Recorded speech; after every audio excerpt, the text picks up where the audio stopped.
21. The Memory Bank. Experience trumps memory. Picture your best possible experience: a 10-year cruise through the Caribbean, maybe, or traveling across the galaxy, or dinner with the god himself, and a 1947 Cephal blank Vandermeulen. How much would you be prepared to pay this for ideal experience? Take a moment to jot down a few key words describing the most wonderful experience you can imagine and what your highest bid would be.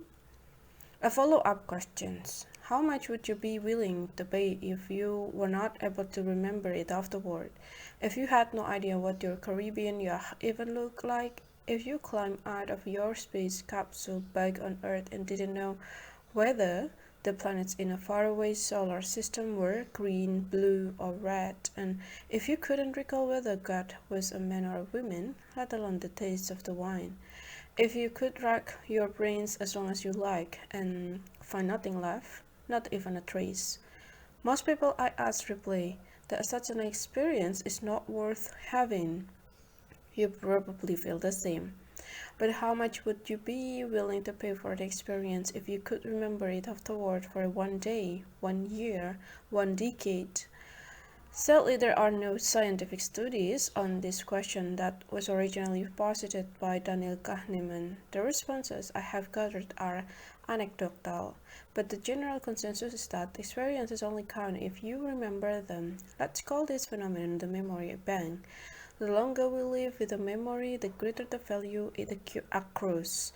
If a positive memory remains in the bank until you die, the day you die, it will be retrospect be highly valued. If it only lasts for half that time, its value is half, and so on, until its value reaches zero. Without memory, the experience is perceiving it as entirely valueless. This is surprising and it make no sense, and surely it's better to experience something wonderful than not, regardless of whether you remember it. After all, in the moment you will be having a fabulous time, and once we are dead, you and I will forget everything anyway, because there will no longer be any you or any I if death is going to erase your memories. How important is it to scalp them with you until your very final moment? It will be interesting to explore the emotional world of dementia patients, because that's precisely what they experience: a series of transitory events, moment by moment, without any subsequent memory of them as far as we can tell. This also describes the emotional life of most animals, and they have moments but few or no memories. You sometimes find careers in old folks' home treating their dementia patient harshly and arguing that they won't remember it anyway. This may be true, but the patient will certainly experience it in the moment. Their experiencing self is operating just fine, and the same goes for you. Studies show that people feel happier while remembering positive experiences, especially when viewing them through the rose-tinted glasses of nostalgia. And many psychologists have concluded from this that we should take time to deliberately recall happy moments from the past and dubious preposition. Why shouldn't we put this time toward creating wonderful experiences for ourselves in the here and now? The effort of the consciously experiencing the present moment seems to me no greater than that of dusting off old memories. On the contrary, the things we experience in the present are also much more forceful, more intensely flavored and colorful than our folk-up recollection. You don't have to experience a parachute jump or the perfect sunset to enjoy the moment, even if, like now, you are sitting on a chair reading this chapter or maybe listen to this audiobook. You will, I hope anyway, experience a series of enjoyable chunks of time. Be consciously aware of this moment, physically perceive them, instead of scrabbling for memories you won't dig up much anyway. Of a holiday, for instance, we only remember the high and low, the final part, and that's Kahneman's peak and rule, as we learned. We may also recall 2 or 3 other scenes, but that's the lot. Yet people still think they can replay their memories like watching a film. No, memories are a one-dimensional, shallow, abstract, frequently mistaken, partially fabricated, and ultimately unproductive. In short, we overvalue memory and undervalue the experience, the moment. Finally, in the 1960s, the awareness of the here and now came into the spotlight and young people started experimenting with LSD, free sex, and happenings. In 1971, the celebrated Harvard professor Richard Alpert published his best-selling Be Here and Now. He couldn't come up with a better motto for this approach to life. Ram Dass merely propagated ancient Buddhist teachings, adapting them for the West, and today the 1960s feeling of being in the moment is back in fashion and now labeled as mindfulness. An elite group of urban hipsters, yoga teachers, lifestyle coaches is utterly obsessed with it. That's all well and good, except that mindfulness is often confused with not thinking about the future. A mistake. The beloved platitude, live each day as if it were your last, if ever popular on calendars, is an idiotic piece of advice that will send you catapulted into hospital, prisons, or the grave in the next to no time. Part of the good life is making provisions for the future, recognizing dangers early, and giving them a whiteboard. The takeaway: our brains cope automatically with all three layers of time: past, present, and future, and the issue is which one of the we concentrate on. My suggestion is not to avoid making long-term plans, but once they are in place, to focus wholly on the now. Make the most of your present experiences instead of worrying about the future memories. Savor the sunset instead of photographing it. A life of wondrous yet forgotten moments is still a wondrous life. So stop thinking of experiences as deposits for your memory bank, and one day you will be on your deathbed and your account will be permanently closed. 22. Life stories are lies. Why we go through the world with a false self-image? What do you know about the First World War? Correct. In 1914, a Serbian freedom fighter shot the successor to the Austro-Hungarian throne in Sarajevo, where Japan Austria-Hungary declared war on Serbia because nearly all the European states were bound by treaties. Within a few days they would all be dragged into the war, and none of the Allied blocs were dominant, so the front soon froze solid. It was a war of attritions that resulted in the unparalleled loss of life, and Verdun became a symbol of punishing trench warfare. 4 years and 18 million dead later, it was all over. That's probably more or less how you would summarize the First World War, unless you are a historian, in which case you will know, of course, that it was not like that. The events of the war were much more complex, intricate, riddled with a change that the story in our heads would have us believe. In truth, we still don't understand why the war began in Serbia specifically. There were numerous assassinations in those days, more than there are today, and Germany could just as easily have declared war on France, or vice versa. We also don't know why there was such a drawn-out trench warfare and the various innovations in weapons technology that had appeared shortly beforehand, like machine guns, tanks, poison gas, submarines, and NASA's Air Force. Seems, in retrospect, the should have led to a much more fluid battle line. The human brain is often compared to a computer. The comparison does not work. Computers store raw data using bits, the smallest unit of the information. Brains store not raw but processed data. The preferred format is not the bit but the story. Why? Because our storage space is limited to our schools. 80 billion brain cells sounds like a lot, but it's a far cry from what we would need to store everything we see, read, hear, smell, taste, think, and feel. So the brain has developed a data compression trick like the story. The real world has no stories. You could stretch through all 7 continents for 10 years with a magnifying glass, turning over every stone and you wouldn't find a single story. You would find stones, animals, plants, fungi with a powerful microscope, even cells, then molecules, then atoms, and finally elementary particles, but no stories. Even if you would have been alive during the First World War, objectively speaking, we wouldn't have seen a world war. You would have seen trenches filled with the people wearing strange steel hats for forest consisting of nothing but tree stumps, bullets whistling through the air, and countless dead bodies, both human and horse. How does the brain weave fact into memories? By binding them into a compact, consistent, and causal story. Compact and consistent causal, the three CS, compact. The stories are short, simplified, and devoid of holes, consistent. They are contradiction-free and causal. There is a clear connection of cause to effect. A leads to B leads to C, and development makes sense. Our brains do this automatically, not just with the fact about wars, changes in stock market or fashion trend, but also with our own life. Constructing stories is the primary task of your remembering self, which you will recall from the previous chapter. Your life story tells you who you are, where you come from, where you are going, and what matters to you. It's also called yourself or your self-image. Your life story is compact. If somebody asks who you are, you will have a brief, succinct answer ready.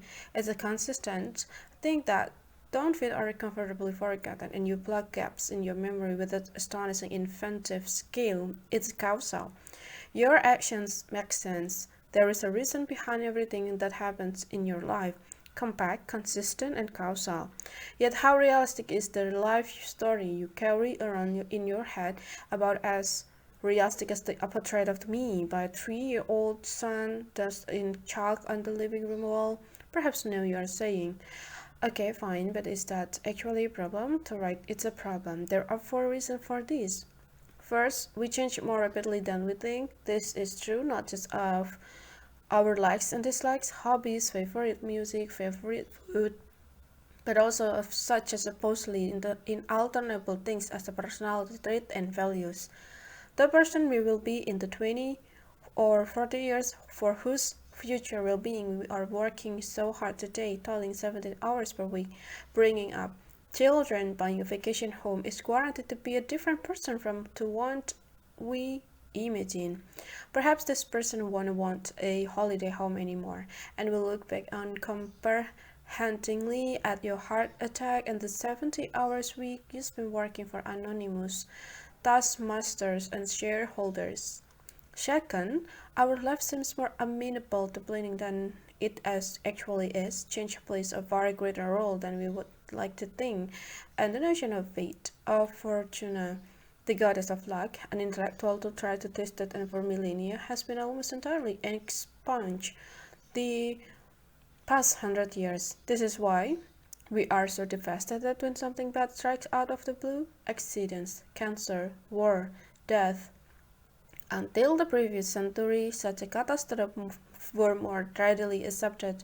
People were mentally prepared for Fortuna's visit, and today, fate signifies a failure of the system.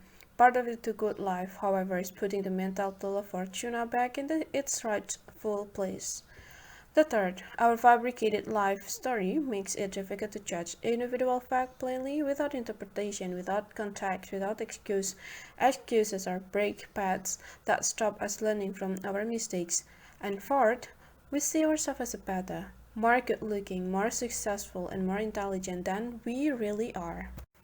This self-serving bias leads us to run more risks than we would otherwise do. It leads us to think too highly of ourselves, and the end result is that we are walking around with a false self-image, believing we are less multi-layered, conflicted, and paradoxical than we truly are. So don't be surprised when somebody else judges you incorrectly. You do the same yourself.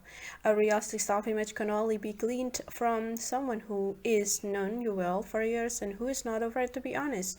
Your partner or an old friend. Even better, keep a diary and dip back into it every now and again, and you will be amazed at the thing you used to write. Part of the good life is seeing yourself as realistically as possible. contradictions, shortcomings, dark sides, and all. If you see yourself realistically, you have got a much better chance of becoming who you want to be. 23. The good death fallacy. Why your final moments shouldn't worry you. I'm sure you recognize this sentiment when I am on my deathbed looking back on my life, blah blah blah. A magnificently lofty idea, but rather nonsensical in practice for a start. Almost no one is that lucid when they are on their deathbed, and the three main doors into the afterlife are heart attack and stroke and cancer, and the first two cases you won't have time for philosophical reflection. In most cases of cancer, you will be so stuffed to the gunnels with the painkillers that you won't be able to think straight, nor do those afflicted with dementia or Alzheimer's achieve any new insight on their deathbeds. And even if you do have the time and wherewithal in your final moment to reminiscence, your memories won't, as we saw in the previous three chapters, correspond fully to reality. Your remembering self-produced systematic error. It tells tall tales. Basically, it's not worth coming up with a hypothesis about the moment of your death or your final hours. Trust me, it won't be like you picture it today. More crucial still is that the way you feel in your final moment is totally irrelevant in the context of your whole life. Contemplating your hour of death is unproductive and will only distract you from the good life. Daniel Kahneman has systematically uncovered various flaws in our memories, and one of these is duration neglect.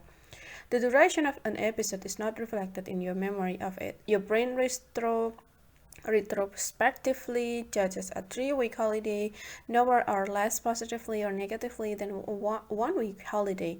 In terms of your overall assessment, only the peak and end of the holiday matter.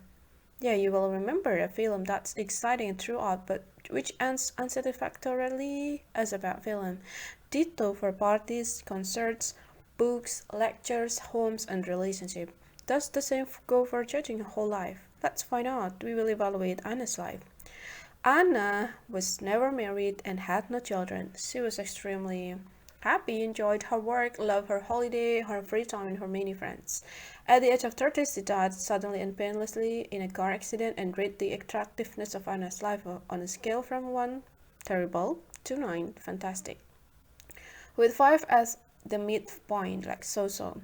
Now evaluate Berta's life. Berta was never married and had no kids, and she was extremely happy, enjoyed her work, loved her holiday, her freedom, and her many friends, and the last 5 years of her life were not as great as the previous one, but still enjoyable. At the age of 35, she died suddenly and painlessly in a car accident. Rate this life on a scale from 1 to 9 to. Researchers in the US confronted students with similar life stories. The result: lives like Anna's were rated significantly better than Berta's. That's illogical because both women led extremely happy lives for their first 30 years. Berta had an extra 5 years of life, admittedly not as good as but on the whole pleasant. Viewed regionally, we have to rate Berta's life more highly, and yet Anna's life ended on high and Berta's on a relative low.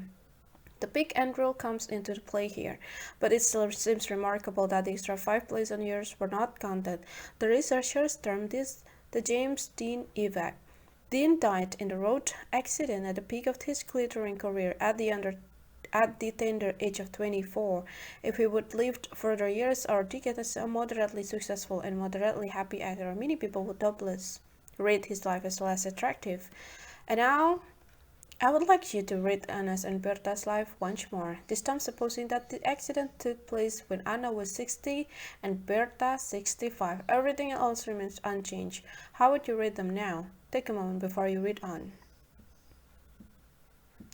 The test subjects were asked the same in study. The result: Anna's life was rated significantly better than Berta again, and as you would expect from the peak end rule. What's astonishing is that the 30 extremely happy additional years Anna experienced had hardly any bearing on the rating, and it made no difference whether Anna died at 30 or 60. Ditto for Berta. Now that reality is illogical and a classic example of duration neglect. All in all, We have terrible trouble evaluating the attractiveness of other people's life, and we commit systematic error in reasoning. That's forgivable in the case of fictional people like Anna and Berta, but not when it comes to your own actual life. Bear in mind that you almost certainly won't die in your prime, like a James Dean, but after a protracted and gradual decline in your physical and mental capacities. Depending on the extent of your affliction, your level of moment by moment happiness will on average be lower than in earlier complaint-free decades. So what conclusion should you draw? Don't let those afflictions cloud your judgment of your whole life. Better life well lived and a few painful days on your deathbed than a shoddy life and a good death. Age and death are the price we pay for a good life. Like a hefty bill after a meal, I'm not willing to pay the price for a fast food burger, but give me a six-course dinner in a Michelin-starred restaurant with a first-class wine and a good company every time. 24. The spiral of self-pity. Why it makes no sense to wallow in the past. Canio, a clown, discovers shortly before he is due to perform that his beautiful wife, whom he loves above all else, is betraying him with another man. He sits alone behind the circus tent, fighting back tears and trying to put on his stage makeup. Instead, the audience is eagerly waiting for him to appear. In a few minutes, he will have to act the fool. After all, the show must go on. But first, he launches into the gloriously tragic and beautiful aria, Festila Cuba, put on your costume, as tears roll down his cheeks. Thus ends the first act of Leoncavallo's opera Pagliacci, premiere in 1892. It's one of the most emotional arias ever composed, and all the greatest tenors in the world have wailed their way through it. The second and final act sees the customary stabbing and all those involved die. And yet after the true climax of the opera, none of these seems particularly moving. Since its first performance, the image of the teary clown has been lodged in our cultural memory, and long since finding its way into popular culture, like in the miracle songs, The Tears of the Clown, for instance, one of the most purchased singles of the 1960s, with approximately 1% of the original aria's musical complexity and half a percent of its emotional charge. If you don't get a little misty-eyed while listening to Festila Cuba, then I cannot help you. Yet we know that Canio's behavior is in the long term counterproductive. Self-pity is one of the most useless responses to life's trial. Self-pity does not change anything. It does the opposite. In fact, because self-pity is an emotional whirlpool, a spiral that sucks you deeper down the longer you are bobbing around in it. Trapped, people rapidly fall victim to paranoia, and they feel as if a group of people, the whole of humanity, or even the universe has turned against them. It's a vicious circle for the person in question, but also for those around them. Yeah, who at some point will understandably start to keep their distance. The moment I notice the first hints of self-pity in myself, I do my best to swim away from its dangerous pool, holding true to the adage, if you find yourself in a hole, stop digging. Charlie Munger tells the story of a friend who always carried with him a stack of printed cards. When he met someone who showed even a trace of self-pity, he would remove the top card with a theatrical gesture and hand it to the person on the card was written, "Your story has touched my heart. Never have I heard of anyone with as many misfortunes as you." A witty, refreshing, but also slightly callous way of confronting someone with their own self-pity, and yet Munger is right. Self-pity is a disastrously wrong-headed pattern of thought. Even more surprising then that self-pity has flourished over the past decades, and particularly in the form of facing up to or working through things. There is a social version of this, in which a large group of people feel themselves to be the victim of events that happened over centuries in the past. Whole university departments are dedicated to exposing the historical roots of victimization and analyzing them down to the teeniest filament. All of it absolutely justified even today. African Americans are still experiencing the effect of slavery and segregation, and colonialism still casts a long shadow across the African continent, and the same goes for women, indigenous peoples, Jews, gay men, women, immigrants, of which exposition and analysis are understandable and justified. And yet, this way of thinking is unproductive and even toxic. Moreover, how many centuries should you go back in order to face up to the past 100, 200, 500 years? 500 years ago, a million of your direct, blood-related ancestors were live on Earth. Your grandparents, grandparents, grandparents, so forth. Major branches of your family tree will inevitably have been brutally oppressed. You get to face up to all of it, but what for? Accept the wrongs of the past and try to either manage or endure the hardship of the present. Collective self-pity is as unproductive as the individual kind. A second form of the facing up to things takes place in the private sphere. On a therapist couch, the patient digs around in his own childhood and comes out with all sorts of things he would rather forget, but which can easily be made responsible for his current, probably suboptimal situation. This is problematic in two respects. One, blaming other people, especially your parent, has an expiry date. If you are still holding your parents liable for your problems at the age of 40, then one can argue that you are so immature, you practically deserve them. Number two, studies show that even undeniable awful childhood event, the death of the parent, the forced neglect, and sexual abuse, are minimally correlated with the success or satisfaction in adult life. The former president of the American Psychological Association, Martin Seligman, analyzed hundreds of these studies and concluded that it has turned out to be difficult to find even small effect of childhood event on adult personality. Far more decisive than our story are our genes, and their distribution is their change. Sure, you could blame your genes for your situation and complain about the ovarian lottery. Yeah, but what would that achieve? Not getting bogged down in self-pity is a golden rule of mental health. Accept the fact that life is not perfect, yours or anyone else. As the Roman philosopher Seneca said, things will get thrown at you and things will hit you. Life is not self-aware. What point is there in being unhappy just because once you were unhappy? If you can do something to mitigate the current problem in your life, then do it. If you cannot, then put up with the situation. Complaining is a waste of time, and self-pity is doubly counterproductive. First, you are doing nothing to overcome your unhappiness, and two, you are adding to your original unhappiness the further misery of being self-destructive, or to quote Charlie Munger's iron prescription, whenever you think that some situation or some person is ruining your life, it is actually you who are ruining your life. Feeling like a victim is a perfectly disastrous way to go through life. 25. Hedonism and eudaimonia. How meaning can compensate for enjoyment and the other way around? How enjoyable are the following activities for you? Put them on a scale of 0, totally unenjoyable, you are not interested, to 10, extremely enjoyable, you cannot imagine anything better. Eating your favorite chocolate, fighting for your country in a war, spending time on your hobby, raising children, funding hospital in Africa, preventing global warming, sex, watching the World Cup, helping an old lady cross the street, taking a spa holiday to the Caribbean. Give yourself a few seconds. Most people rate sex, chocolate, and TV and spa holidays at 9 or 10, while raising children is 2 or at 3. Another question: how meaningful are the aforementioned activities? Put them on the scale from 0, completely meaningless, to 10, deeply meaningful. Give yourself another moment to think.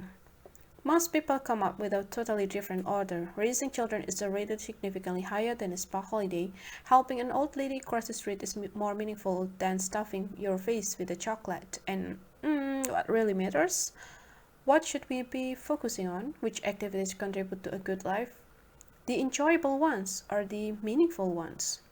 As early as the 5th century BC, Greek thinkers were pondering these issues. A minority of philosophers known as hedonists believed that a good life consisted of consuming the maximum possible number of immediate pleasures. The word hedonistic originates from the ancient Greek hedon, which means delight, pleasure, enjoyment, gratification, and social and sensual desire. Basically, why help an old lady cross the street when you could be watching a funny YouTube video on your mobile phone? Most philosophers, however, believe that instant gratification was base, decadent, even animalistic. A good life was made up of the higher pleasure. Striving for this was called eudaimonia. As soon as the term had been coined, however, people started wrangling about what it meant.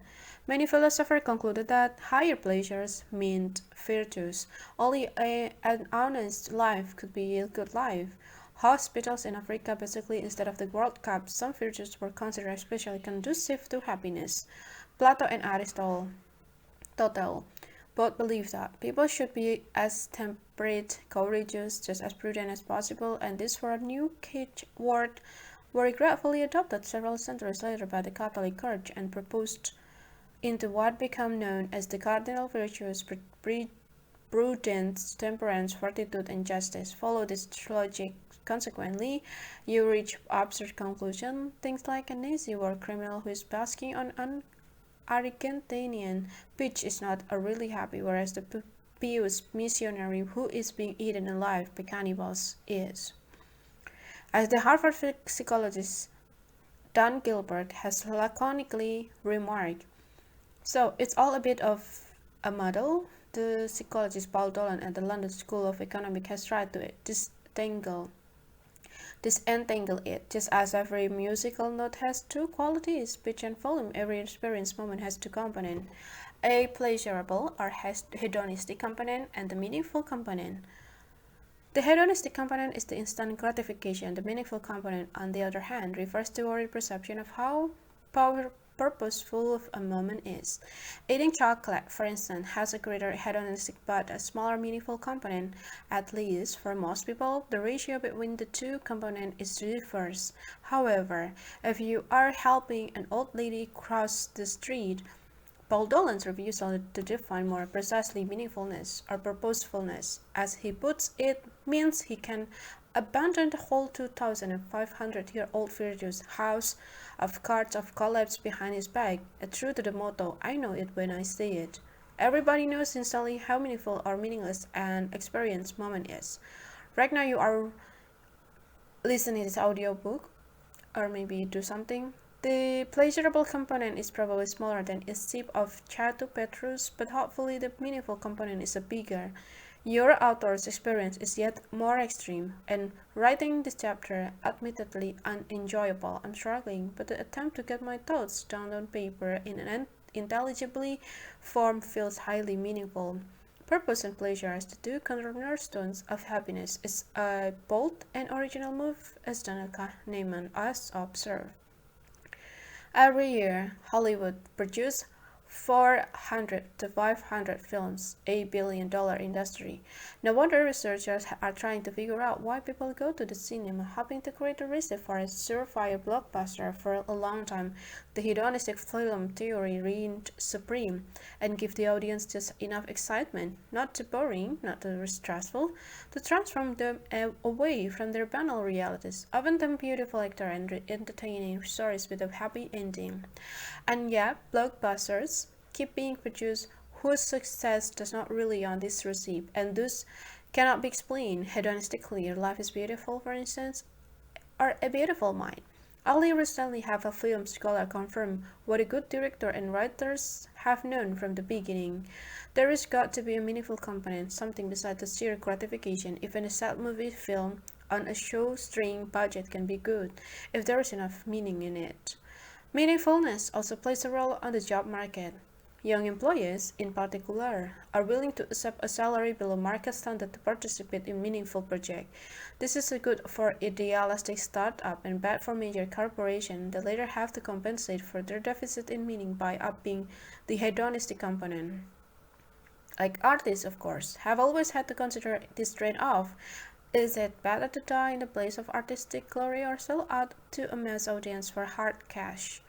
I recommend you to strike a balance between enjoyment and meaning. Avoid the extremes. Why? because your marginal utility decreases the farther you wander toward the fringe. Chocolate, TV, sex become inevitable after, at the most, the second kilogram of chocolate, the 24th hour of binge watching or fifth orgasms. Equally, it won't make you happy to spend all day and night saving the world while denying yourself any pleasure. It's best to switch between meaningfulness and enjoyment. So, if you have saved a small piece of the world, then I think you deserve a glass of fine red wine. 26. The Circle of Dignity, Part 1. But if not.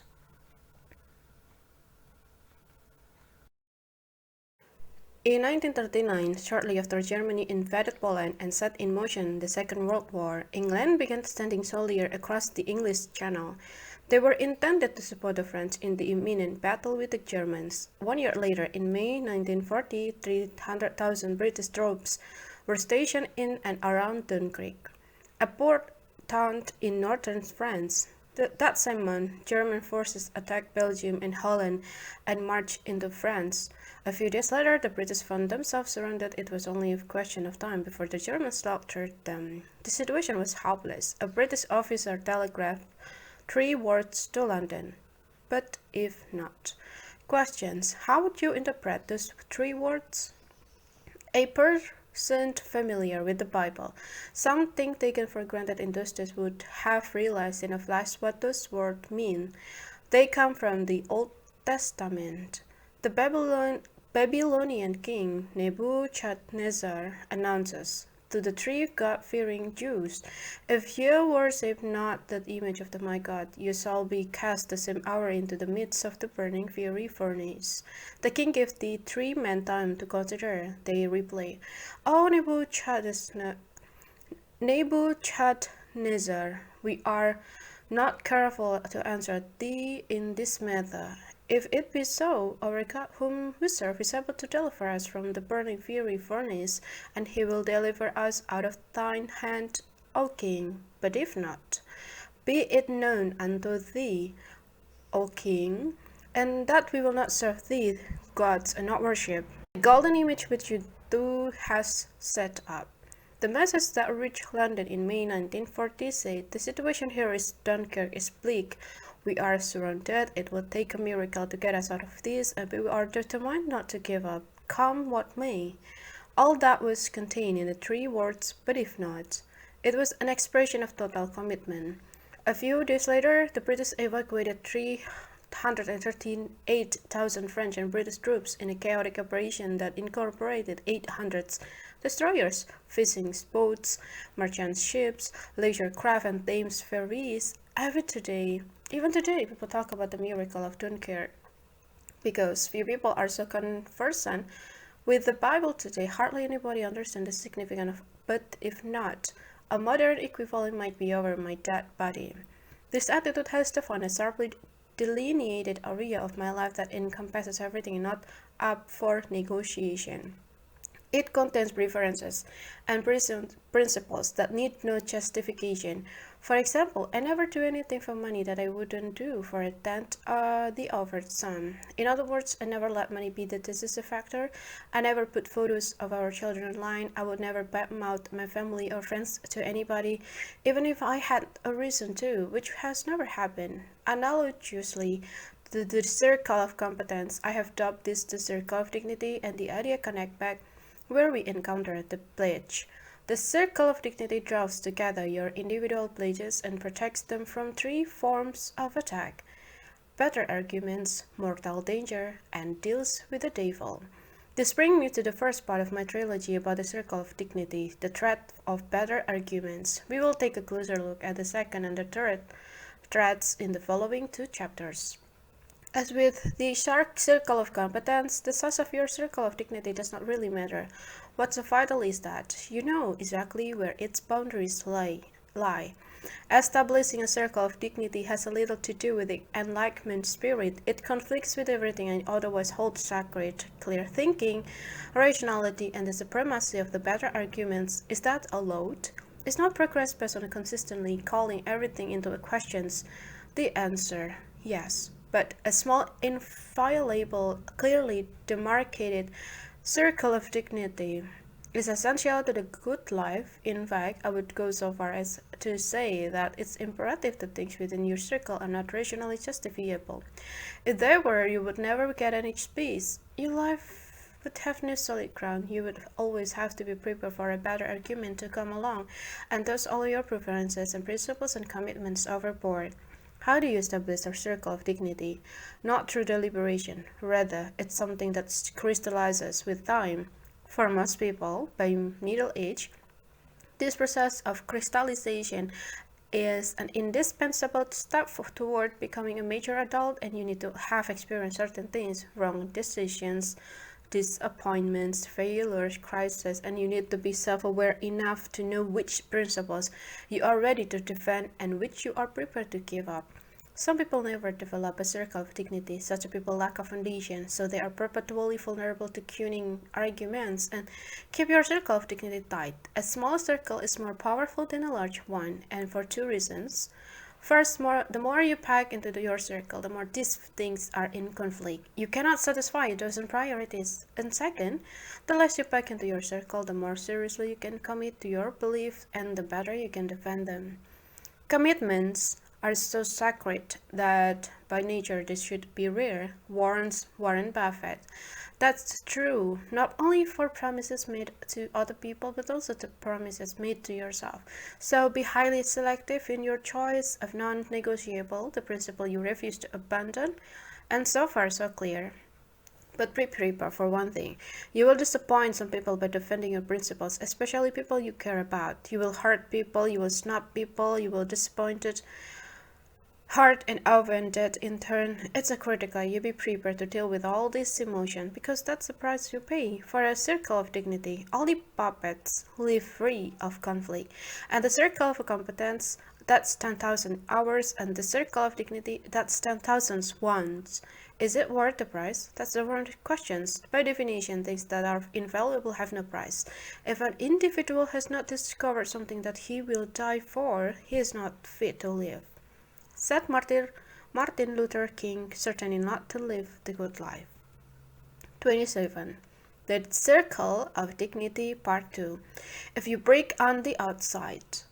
On 9 September 1965, the young American Marine pilot James Stockdale set off in his fighter jet from the aircraft carrier USS Oriskany, bound for North Vietnam. Returning from a successful routine attack on communist emplacement, he flew inadvertently into anti-aircraft fire. The ejector seat catapulted him out of the plane. I was below 1,000 feet. I had about 20 seconds in the parachute, and I looked down and I was going to land right over the main street of the little town, and they were firing guns at me, holding up their fists. Stockdale was promptly captured and thrown into the infamous Hanoi Hilton, where other American prisoners of war were already being held. He was interrogated, he was beaten, he was tortured. Stockdale spent 7.5 years in prison, and 4 of them in solitary confinement until the end of the Vietnam War. Stockdale could have avoided this abuse by cozying up to his tormentors somewhat. The occasional anti-American statement, and they would have treated him like an ordinary inmate and no torture. Yet it never crossed his mind. He willingly gave himself up to his tormentors, and as he later explained, it was he willingly gave himself, It was the only way he could maintain his self-respect. He didn't do it for love of his country, nor was it about the war, which he no longer believed in. It was purely about not breaking down inside. He did it solely for himself. At one point, they were planning to transfer him to another prison. He was due to be marched through the city, paraded before the international media clean and well-nourished, before leaving the prison. However, Stockdale grabbed a stool and bashed it into his own face until blood ran down his body and his eyes swelled shut, and they could hardly present him to be whirled in that condition. I laid down and cried that night right on the floor. I was so happy that I had the guns to get it all together and make it impossible for them to do what they were going to try to do. And viewed from the outside, it sounds absurd. In Stokedale's situation, it would have been sensible to do as his tormentors instructed: take orders, go with the flow, not stand out. Caution the American invasion. After his release, he could believably have claimed that otherwise they would have tortured him to death. Everybody would have understood why he acted as he did, and nobody would have blamed him. But would Stockdale have had the strength to withstand 7.5 years? And if so, looking back, would he have described his time in the prison as a priceless beyond measure? If you don't make it clear on the outside what you believe deep down, you gradually turn into a puppet. Yeah, other people exploit you for their own purposes, and sooner or later you give up. You don't fight anymore, you don't hold up to stresses, and you will willpower trophies. If you break on the outside, at some point you will break on the inside too. And yet, the fundamental principle does emerge from all this literature. Those who pressed themselves to make it through the day and the next increased their change of survival step by step. Eventually, ours, which was liberated, at some point every imprisonment is ended. You just have to preserve, assuming that's possible, and only someone who refuses to break within or without will be able to do that. Someone who never gives up, who cherishes their own will, no matter how tiny their leeway. All of this, as I said above, can only be understood as subject to change. Personal stories from extreme situations are relevant even to ordinary citizens like us. We are unlikely to be tortured, thankfully, and nor do we have to endure solitary confinement or freezing ice in Siberia's gulag, but we are assailed every day by attack on our wills, our principles, our preferences, and our circle of dignity. These attacks are not as overt as torture, or rather, they are so subtle that often we don't even notice them.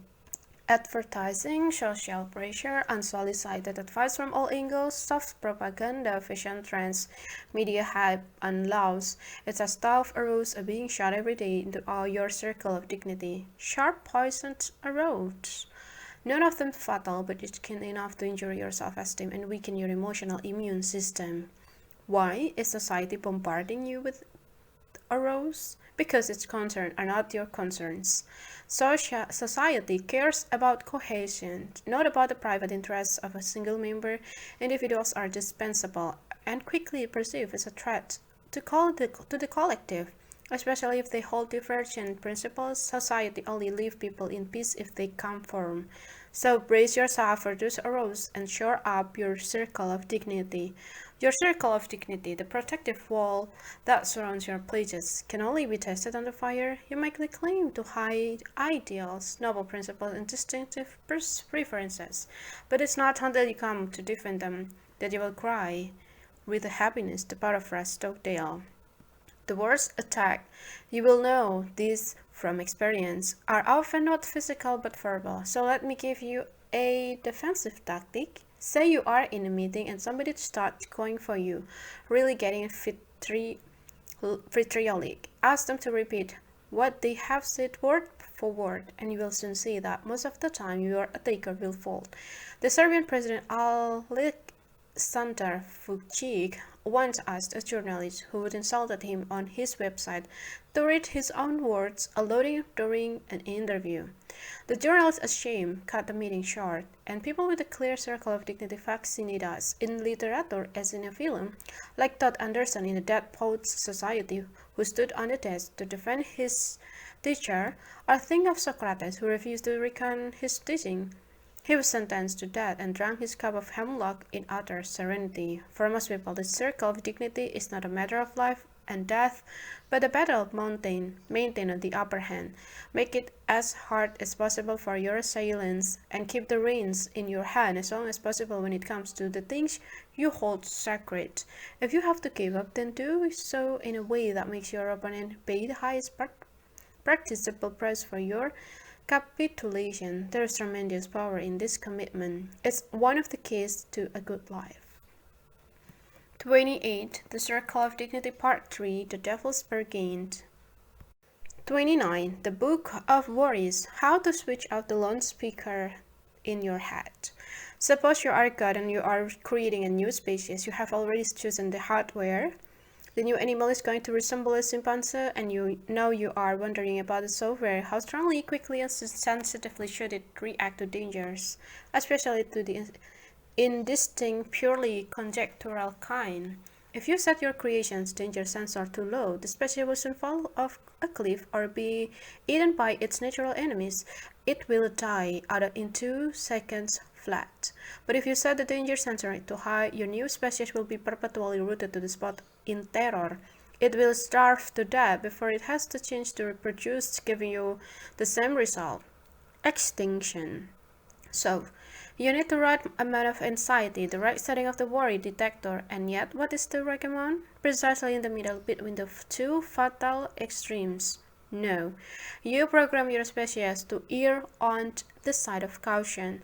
Better to run from a moving shadow once too often than the other way around. So, you give your species a hefty dose of anxiety, concern, and fear. Just know. This is precisely what evolution has done with every species on Earth, including us. That's why we are plagued by anxiety morning till night, and this unease is a totally normal software component of our brains, and biologically hardwired and virtually impossible to switch off without the burden of worry.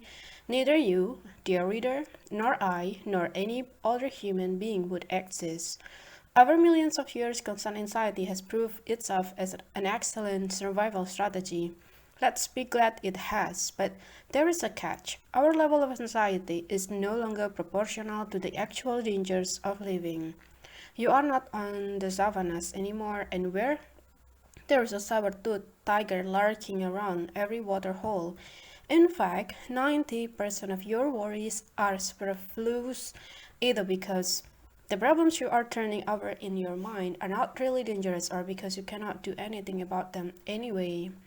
Lying in the bed panicking about global warming, market sentiment, or life after death is not going to accomplish anything. It's just going to keep you awake, and perpetual anxiety leads to chronic stress, which can take years of your life. A memorable example from the animal kingdom illustrates the problem. Sparrows have a variety of natural predators: raccoons, owls, falcons, and Canadian researchers decided to block off a whole area of forest with the nets shutting out the sparrows' natural enemies, and never before had the sparrows been safer. Then the researchers thought that the forests with a hidden loudspeaker. In one area of the woods, they play the noises of predator, and in other unthreatening natural sounds, the sparrow exposed to the bad noises laid 40% fewer eggs. The eggs they did lay were smaller, and fewer of them hatched, and many of the chicks starved to death because their parents were too afraid to forage for food. And the surviving chicks were weaker, and the experiment clearly show that it doesn't even take a real threat to influence a whole ecosystem. Fear is enough.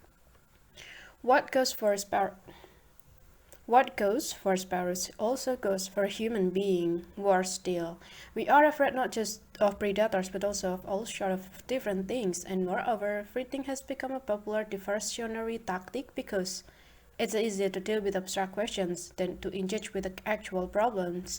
This is where fretting becomes procrastination. The result the resultant chronic anxiety leads to bad decisions and can make you ill even if viewed objectively. You are not in any danger. At this point, it would be nice if I could point you to the switch that turns off the loudspeaker in your head, and unfortunately, however, there is not one. The Greek and Roman philosophers known as the Stoic recommended the following trick to sweep away worry. Determine what you can influence and what you can't. Address the former. Don't let the latter prey on your mind. And 2000 years later, the American theologian Reinhold Niebuhr put it this way: God, grant me the serenity to accept the things I cannot change, courage to change the things I can, and the wisdom to know the difference. Sounds easy, right? But it is not, because serenity cannot be conjured at the push of the button. More recently, meditation has been extolled as a remedy for all of the ails you, especially for unease and lingering anxiety. The reality? Meditation does work, but only while you are meditating. As soon as you resurface, the thoughts and feelings return, just as wrong as before. With all due respect to philosophy and meditation, concrete strategies are more helpful. Here are three that, in my experience, work. 1. Fetch a notebook and title it My Big Book of Worries.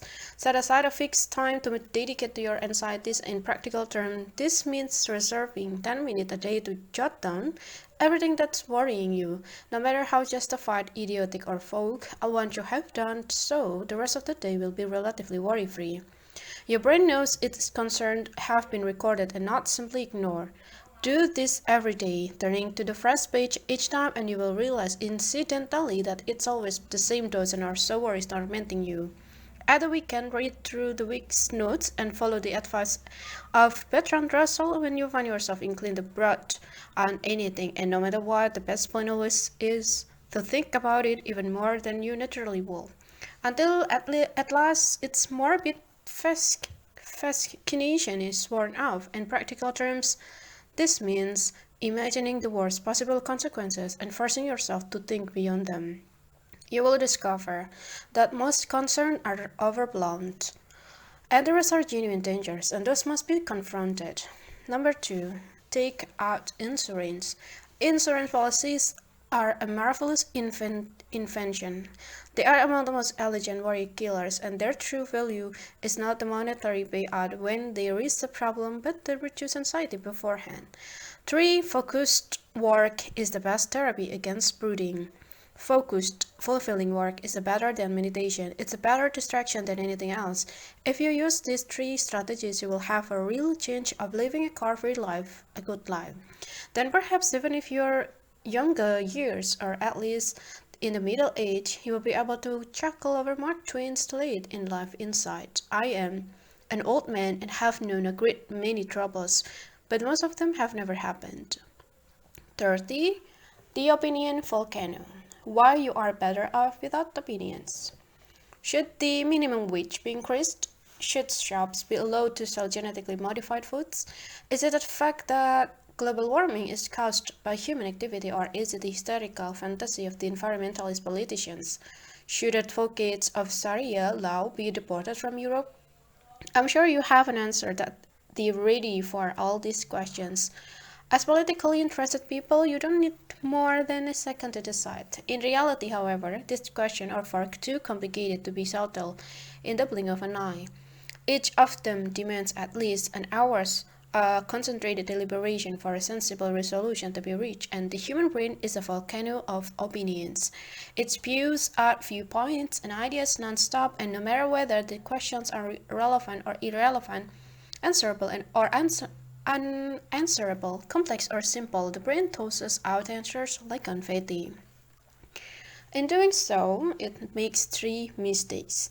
The first, we express opinion on topic in which we have no interest. In a recent discussion with a friend, I catch myself professing a heated opinion on a doping scandal, even though I'm not remotely interested in elite sport. You can open on any popular newspaper and your opinion volcano will begin to seethe, and keep a lid on it, as I should have done. The second mistake, we spew out opinions on unanswerable questions. When we can expect the next stock market crash? Is there more than one universe? And what will the weather be like next summer? And nobody can say for sure, not even experts. So here too, be wary of blurting out opinions. The third mistake, we tend to give over hasty answers to complex questions like those at the beginning of this chapter. This mistake is the most serious of the three, and the American psychologist Jonathan Haidt has done extensive studies into what happens inside our brains when we do this, revealing that we tend, especially with the difficult questions, to instantly pick a side. Only then do we consult our rational mind, looking to justify and shore up our position. This has to do with the affect heuristic. An affect is an instantaneous, one-dimensional emotion. It's superficial and has only two settings, positive or negative, I like or I don't like, and we see a face, I like. We hear about a murder, I don't like. Affects are entirely legitimate, just not in responding to difficult questions, where we confuse them with the right answer. An effect appears at lightning speed, and we hurriedly ransack our brains for reasons, examples, and anecdotes to back it up, and there we have our opinion. It's a pretty inadequate process when it comes to complex topic. Poor decisions based on half-baked opinions can be disastrous, but there is another good reason to prevent opinion incontinence. Not always feeling like you need to have an opinion calms the mind and makes you more relaxed, an ingredient vital to a good life. My suggestion, get yourself a too complicated bucket. Throw in all the questions that don't interest you, that are unanswerable or too much hard work. Don't worry, you will still be left with a handful of topics every day on which you can or must offer an opinion. Recently, a journalist asked me about my political belief. Apparently, being a writer qualifies you to answer all the major world questions. Was I in favor of more or less state interference? Did I think a consumption tax was fairer than income tax? I looked him in the eye and said, I don't know. He lowered his pen. His expression twisted into a pained smile as though he didn't understand the meaning of this simple sentence. What do you mean? You don't know? I haven't thought it through, I said, but you must have an opinion. No, I don't. That topic is in my too complicated bucket. It's immensely liberating, not having to hold an opinion on all and sundry, and there is no need to worry that opinionlessness is a sign of intellectual weaknesses. It is not. It's a sign of intelligence. Opinionless is an asset. It's not information overload besetting our era, it's opinion overload. Select your topic of interest very careful. Why should you let journalists, bloggers, or tweeters dictate what's on your mind? There are not the boss of you. Be extremely selective. Dump everything else into your too complicated bucket. When you are asked to pass judgment on this or that, refrain. You will find it astonishingly that the world keeps spinning even without your commentary. But when you do want to form an opinion, how should you do it? Set aside some time to write about it in peace, and writing is the ideal way to organize your thoughts. A diffuse thought automatically becomes clearer when you have to pour into sentence form and finally get external viewpoints, and preferably from people who think differently from you. When you are sure of your opinion, question it and try to poke holes in your argument, and that's the only way to find out whether it holds up. All in all, the viewer has the opinions you hold, the better your life will be, and I would go so far as to say that 99% of your opinions are simply unnecessary. Only 1% are truly relevant for you and for your personal or work life. Even when it comes to this small group of topics, don't just seize the first opinion your volcano spits out. Imagine you are invited onto a TV talk show with a 5 other guests, and all of whom are committed to the opposite standpoint from yours. Only when you can argue with their views, at least as eloquently as your own, will you truly have earned your opinion. 31. Your mental fortress. The Wheel of Fortune. One morning in the year 523 AD, there was a knock at Boethius' front gate. The 40-year-old Boethius was a successful, celebrated, if somewhat overconfident intellectual. Born into an aristocratic family, he had received the best education. Under King Theodoric, he occupied the highest offices in Rome. He had a perfect marriage and wonderful children, and he could dedicate himself day in, day out to his greatest passion, translating books from Greek into Latin. Boethius' wealth, reputation, social status, and creative energy were at their peak when the aforementioned knock came at his door, and Boethius was promptly arrested, accused of having supported a conspiracy against Theodoric. He had been sentenced to death in his absence. His assets, his money, his library, his houses, his picture, and his beautiful clothes, all were confiscated. He wrote his final book, The Consolation of Philosophy, in jail. 1 year after his arrest, he was executed, and by the sword, as was the custom. Today, Boethius' grave can be visited at the Church of San Pietro in Ciel d'Oro in Pavia, about 30 miles southwest of Milan, and The Consolation of Philosophy became one of the most read books of the Middle Ages. Although, unlike nearly all successful medieval books, it has nothing to do with the Christian faith. What's the book about? As Botius sits in jail, fearful, desperate, awaiting execution, a striking, somewhat older female figure appears, philosophy. She explains the world to him, providing him with some mental tools to help him to cope with his new, inescapable situation, and the following is a summary of philosophy's recommendations, which are, of course, Boethius.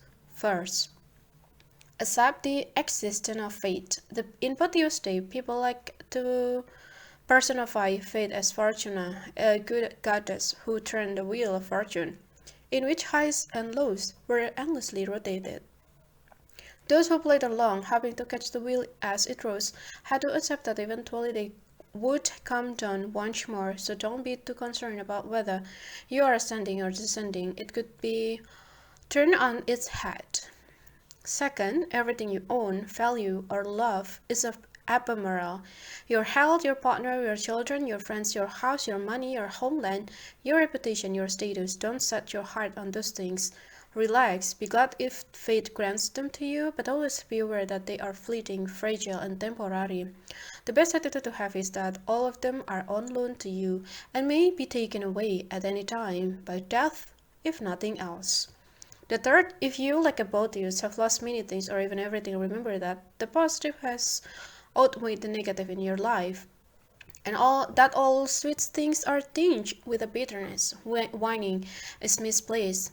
Number four, what cannot be taken from you are your thoughts, your mental tools, and the way you interpret bad luck, loss, and setback. You can call a space for mental fortress and the piece of freedom that can never be assailed. I'm sure you have read and heard all this before, and even for Boethius, they were not the new ideas. They are the fundamental principle of Stoicism, an ancient, highly practical philosophy of life that originated in the 4th century BC, a millennium before Boethius in Athens. In the first 2 centuries AD, it underwent a revival in Rome. Famous Stoics included Seneca, Epictetus, a slave, Marcus Aurelius, a Roman emperor. Remarkably, Stoicism is still the only branch of philosophy that offers practical answers to life's everyday questions, and the other twigs and branches are intellectually stimulating but offer little help dealing with life. Boethius was one of the last Stoic before Christianity truly bevoked the European mind and delegated responsibility for one's own life to a fiction god. Not for another 1,000 years did the folk live. Yet, even after the glorious sunrise of the Enlightenment, Stoicism was sorely neglected, and there remains essentially insider's knowledge even today.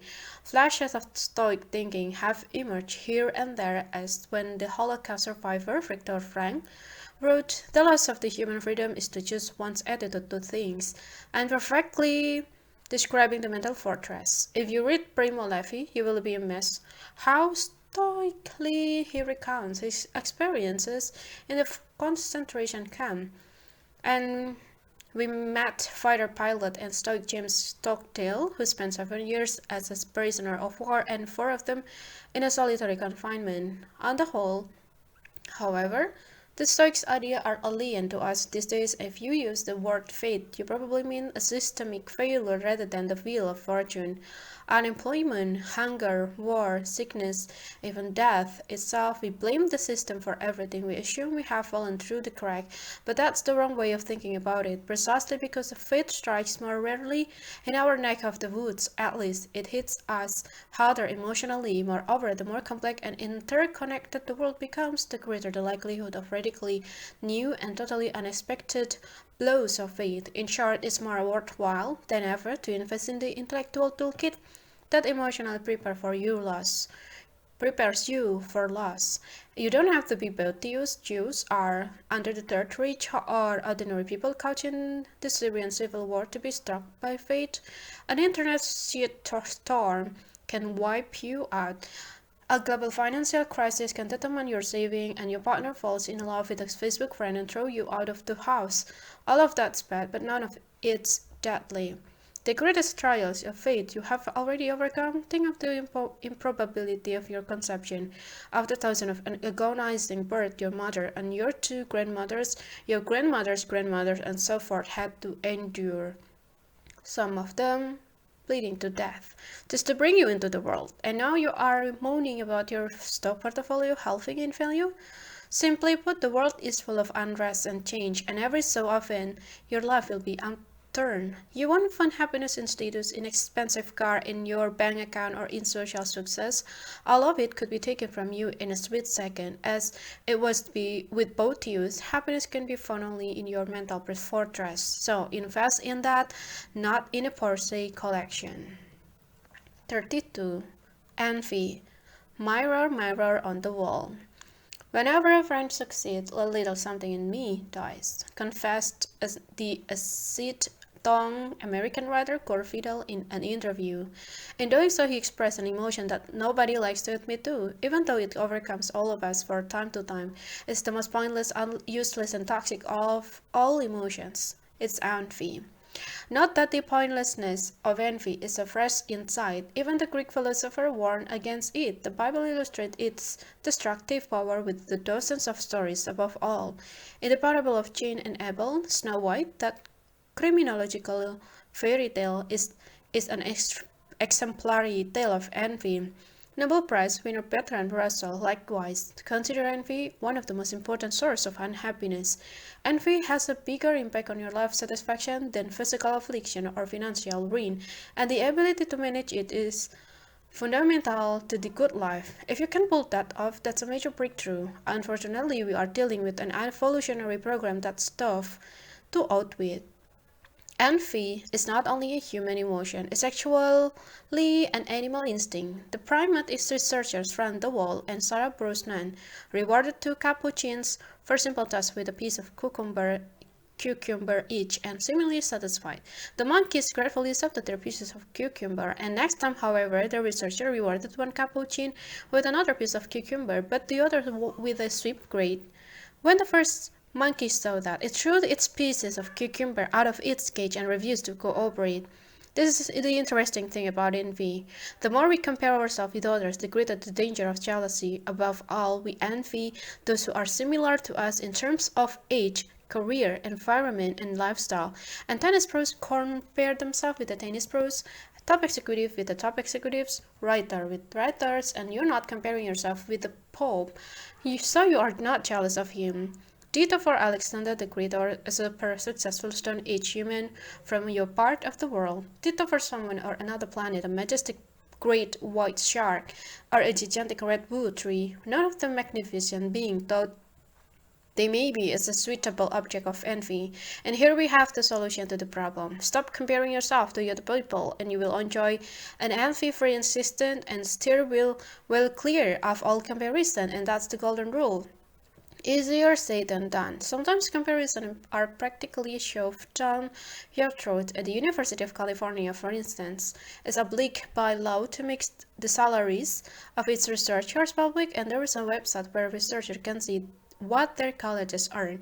If you are in the bottom half, you will be less satisfied with your job than before you were given that information.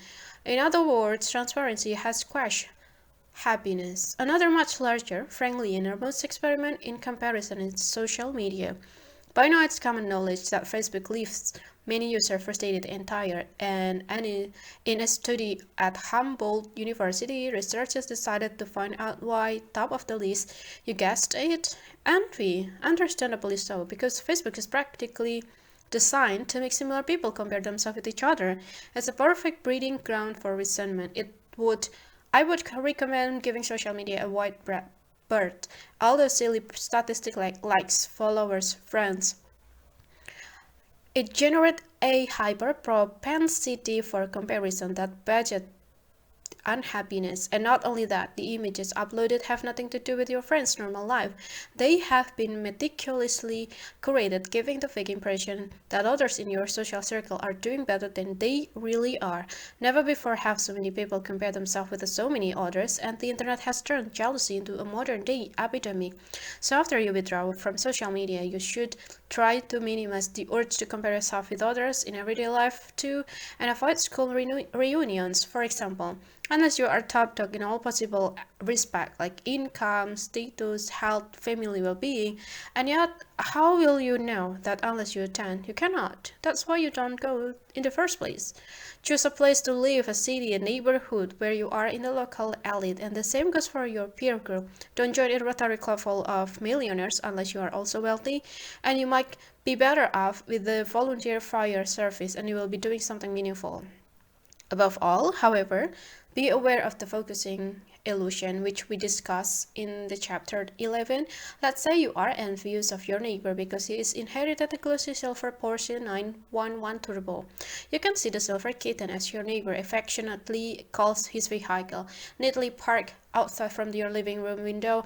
Every time he revs the engine, it's like a tiny knife to the heart. And yet, this is purely because you are focusing on the wrong thing. And in comparing your neighbor's life with your own, you focus automatically on the aspects that are different. His Porsche 911 compared to your VW Golf. In doing so, you are overestimating their importance on your life satisfaction. You believe your neighbor is significantly happier than you, but viewed objectively, a car contributes very little, if anything, to overall well-being, as we saw in chapter 12. Like, if you are aware of the focusing illusion, you can lessen jealousy's sting. Remember, the thing you envy are all far less important than you think. If none of that works and you are still sitting with jealousy, it's time to bring out the big guns, deliberately identifying the worst aspect of the person's life and imagining them struggling with those problems. It will make you feel instantly better. Admittedly, it's not a very noble solution, but it's something to fall back on in an emergency. If your own life happens to be especially enviable, stay modest. The way you will be doing your bit to protect others from the worst pangs of jealousy. Modesty is your contribution to the greater good, and the greatest challenge of success is keeping quiet about it, as they say. If you are going to be proud of anything, be proud of that. So what should you take away from all this? That there is always going to be someone in your neighborhood and your social circle or your field of work who is doing better than you. Accept it. The sooner you can wipe envy from your repertoire of emotions, the better. 33. Prevention. Avoid problems before you have to solve them. Before you read this chapter, take a moment to answer the following questions. What is wisdom?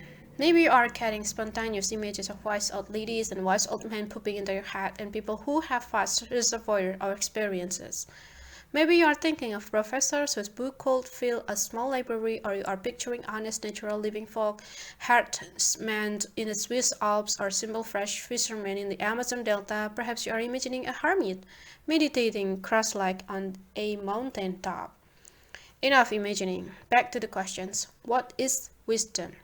Someone on the TV quiz show who can list the names and star signs of all the winners of the Eurovision Song Contest might be a wise person, but they probably are not, or they wouldn't have filled their brain with a lot of guff. Even being in the heart of your circle of competence, which presumes specialized knowledge, is no guarantee of wisdom. So wisdom is not identical with the accumulation of knowledge. Wisdom is a practical ability. It's a measure of the scale with which we navigate life. Once you have come to realize that virtually all difficulties are easier to avoid than to solve, the following simple definition will be self-evident. Wisdom is prevention. The fact is, life is hard. Problems rain down on all sides, and fate opens pitfalls beneath your feet and throws a barrier to block your path. You cannot change that, but if you know where danger lurks, you can ward it off. You can evade all sort of obstacles. Instant, put it this way: a clever person solves a problem, a wise person avoids it. The trouble is that avoidance is not sexy. Imagine two film plots, A and B, In the film a ship runs into an iceberg. The ship sinks, and the noble captain selflessly, heart-wrenchingly rescues all the passengers from drowning, and he is the last person to leave the ship and clamber into the lifeboat, just a moment before it disappears forever in the spot of foam. In a film B, the captain steered the ship around the iceberg, keeping a sensible distance. Which film would you pay to watch? A, of course. But which situation would you prefer as an actual passenger on the trip? That's equally obvious, B. Let's say the example are real. What would happen next? Captain A would be invited onto talk shows, and he would get a six-figure book contract. He would hang up his captain's hat and earn in living as a motivational speaker at client event and team meeting for major corporation. His hometown would name a street after him and his children, and for the first time ever would feel something like a pride in their father. Captain B, on the other hand, would keep avoiding obstacles until his retirement many years later and sticking to the Charlie Munger's maxim, I have a rule in life. If there is a big whirlpool, you don't want to miss it with 20 feet. You run it with 500 feet. Although B is demonstrably the better captain, A is the one who celebrates. Why? Because successes achieved through prevention are invisible to the outside world. The financial press loves nothing better than a turnaround manager, and that's all well and good, but they should applaud managers who prevent companies needing to turn around in the first place even louder. Yet because preventative successes are not externally apparent, they fly under the media's radar. Only the individual manager and his or her team know how wisely they acted, and even then, to a limited degree. As a result, we systematically overemphasize the role of successful generals, politicians, emergency surgeons, and the therapists while underemphasizing the role of people who help society and individuals from veering into catastrophe. They are the true heroes, the truly wise, competent GPs, good teachers, sensible legislators, and skillful diplomats. What about your own life? Even if you don't believe it, the reality is that at least half your successes are preventative. I'm sure you both things occasionally, as we all do, but the more often you evade stupid mistakes and think of the dangers you have steered around using the wisdom of foresight in terms of your health, career, finances, and relationship. Prevention is not trivial. In his book, The Most Important Things, the American hedge fund manager Howard Marks tells a story about a gambler. One day he heard about a race with only one horse in it, so he bet the rent money. Halfway around the track, the horse jumped over the fence and ran away. Henry Kissinger referred to these mistakes as a lack of imagination. Prevention requires more than just knowledge. It requires imagination, and sadly, is frequently misunderstood. Many people assume it means letting your mind wander while you are drinking a glass of wine.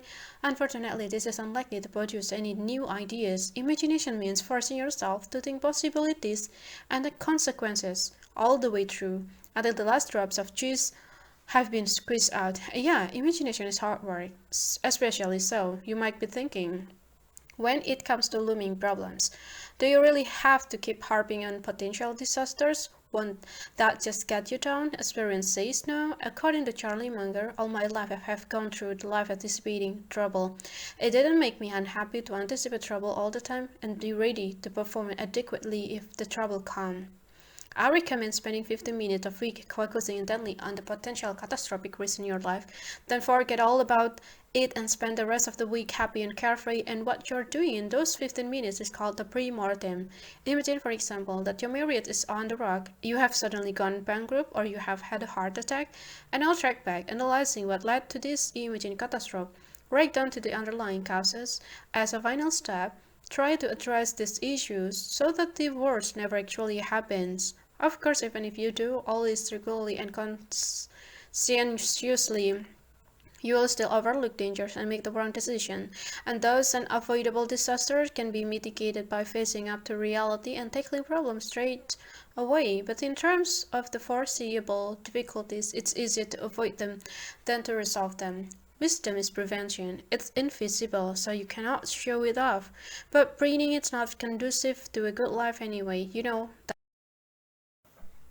34. Mental relief work. Why you are not responsible for the state of the world. In Syria, combat aircraft deliberately target hospitals and aid convoys. ISIS thugs behead people on camera. In Libya, gangs of smugglers enslave men, women, children, and work them until they are exhausted, then float them across the Mediterranean on rubber dinghies, where half of them drown. In East Africa, one famine after another has brought devastation to millions of people. Across the world, babies are born with AIDS, condemned to a brief and bitter life. Domestic violence rages behind countless closed doors, and the world is full of atrocities, and you are reading a book or listening to this audiobook about the good life. How does that fit together? Anyone with a mediocre of empathy will react to those horrors with outrage, yet a few people have a plan to deal with that outrage. Every story is a cry for help. We feel like a traveling to Ethiopia with an enormous supply of water and personally giving it to the people there dying of thirst. But then it occurs to us that our kids haven't done their homework, someone needs to scale the shower head, and we have run out of water. Yet we are bothered by the injustice of the world. We need a personal strategy, a mental toolkit to cope with its calamities without losing our inner equanimity. Here are 5 recommendations. 1. There is not much you can do personally unless your name happens to be Augustus, Caesar, Charlemagne, and or John F. Kennedy, and bear that in mind. Most man-made catastrophes, like conflicts, wars, terrorism, are far more complex than they appear, which is why no one can foresee how they will turn out. It's also why they always last longer than predicted. You don't need a doctorate in military leadership to understand that most conflict cannot be resolved by purely military means. Nearly all the inhabitants of Libya and Iraq were better off before the Western powers' well-intentioned intervention and unplanned side effect. Even as President of the USA with the best possible team of advisors, you would overestimate yourself, make mistakes, and get your finger burned, not because of the lack of empathy, firepowers, or intelligence, but because of the escalating complexity of such hostilities. Even an organization like the World Economic Forum, the WEF, whose stated aim is to make the world a better place, has thus far failed to accomplish its mission. Despite forging many cultural relationships with the rich and powerful, the WEF has viewed objectively achieved nothing since its foundation, so don't overestimate yourself. You cannot resolve this or that crisis all on your own, and if you think you have found the magic bullet that will bring an end to some war or other, think again. In all likelihood, somebody closer to the situation and professionally concerned with the issue will already have rejected your solution long ago, for a good reason. 2. If you want to have reduced suffering on the planet, donate your money. Just money, no time. Money. Don't travel to conflict zones unless you are an emergency doctor, bomb disposal expert, or diplomat. Many people fall for the volunteer's folly. They believe there is a point of the voluntary work. In reality, it's a waste. Your time is more meaningfully invested in your circle of competence because it's there that you will generate the most value per day.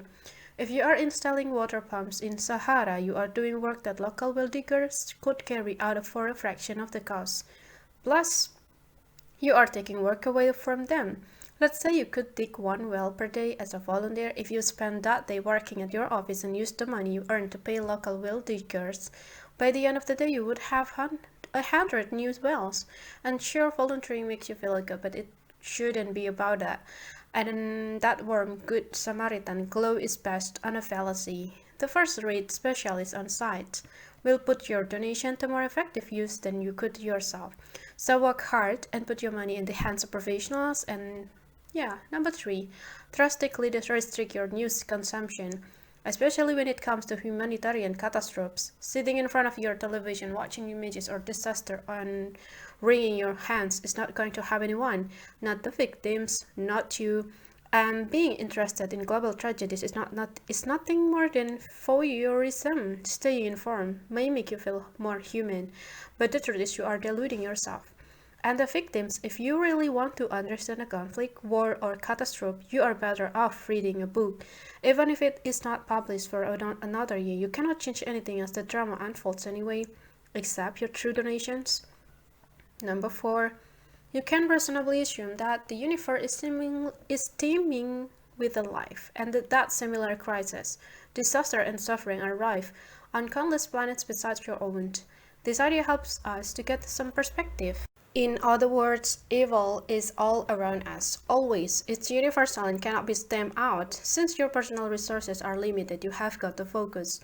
Choose 2 or 3 relief organizations and donate generously, and the other atrocities in your city, your country, on this planet, or on other stars, you will just have to stoically accept. Number 5, you are not responsible for the state of the world. It sounds harsh and unsympathetic, but it's the truth. Nobel Prize winner, the physicist Richard Feynman, was told much the same thing by the John von Neumann, the brilliant mathematicians and the father of computing. John von Neumann gave me an interesting idea that you don't have to be responsible for the world that you are in, so I have developed a very powerful sense of social irresponsibility as a result of von Neumann's advice.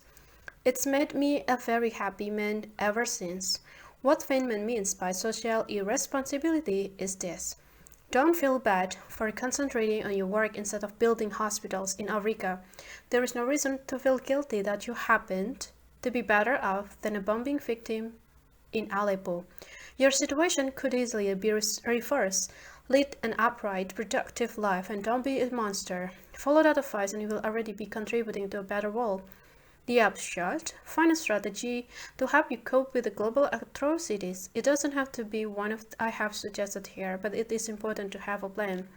Otherwise, getting through life will be tough. You will be constantly torn between the things that still have to be done. You will feel guilty, and ultimately you will accomplish nothing with that burden. 35. The focus trap. How to manage your most important resource. You are sitting in a restaurant, your eyes scanning the menu. The choices between a set menu, degustation, surprise, or the a la carte selection. You soon see that every individual combination of appetizer and mains comes out more expensive than the tasting menu, which also includes wine, so that's what you order. Good choice, smiles the waiter, and most people order that. Of one course after the next is dished up amuse sponges, 4 types of foie gras, pickled trout with asparagus, chocolate sovereign with strawberries, rhubarb, a cheese board with fig mustard and wild garlic, ricotta, ravioli, a lemon sorbet to cleanse the palate, then dog breast. Aubergine, gnocchi, sweetbreads, all sort of things in an endless stream. Then the various wines in an equally random sequence. After about 20 courses, you ask for the bill. You have never been so stuffed, never eaten such a meal of different things, and you have never felt so sick. Cut to the dinner, and that actually took place. More on the traditional side, culinary speaking, but highly exclusive when it came to the guests, billionaires, every last one, including Warren Buffett and Bill Gates. Gates asked the group what they felt was the most important factor in their success, and Buffett said, focus. Gates agreed. Evidently focus is vital, but equally crucial is where you direct it. What's remarkable then is that instead of choosing our object of focus a la carte, we stuff our faces morning to night with an informational testing menu that others have selected for us, like emails, Facebook updates, text tweets, alert, news, item from across the world, a document, hyperlink, video clips on website, and screens as far as the eye can see, in airports, train station, and tram.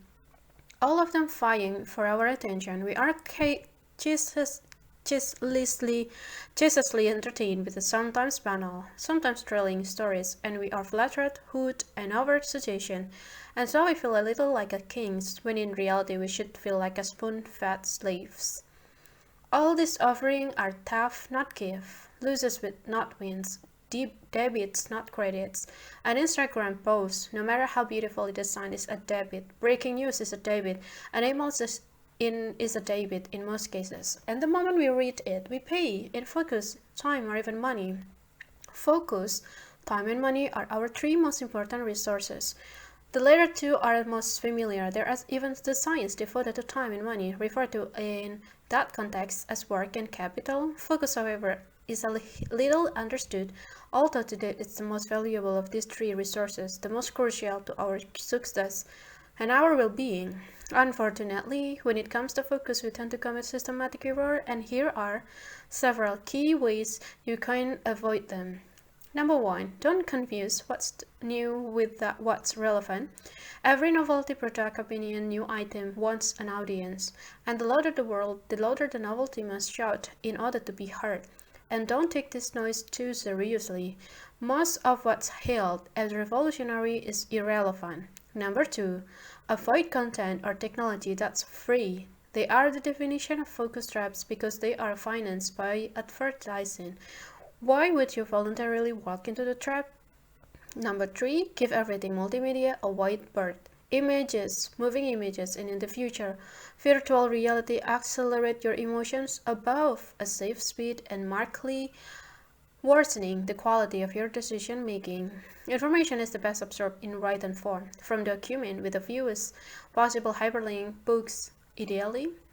Number four, be aware that focus cannot be divided. It's not like the time and money. The attention you are giving your Facebook stream on your mobile phone is attention you are taking away from the person sitting opposite.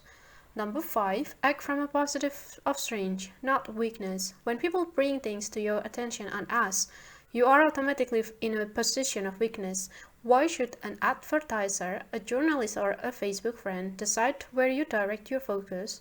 That per se article about the latest Trump tweet or a video clip of hilariously adorable puppies is probably not something that's going to make you happy or move you forward. Even without an Instagram account, the philosopher Epictetus came to a similar conclusion 2000 years ago. If a person gave your body to any stranger he met on his way, you would certainly be angry. And do you feel no shame in handing over your own mind to be confused and mystified by anyone who happens to verbally attack you? Unfortunately, our brains are evolutionarily predisposed to response rage away to the minutes of changes. A spider here, a snake there. This sensitivity was once critical to survival, but today it makes withstanding the crossfire of modern stimuli of four medieval tasks.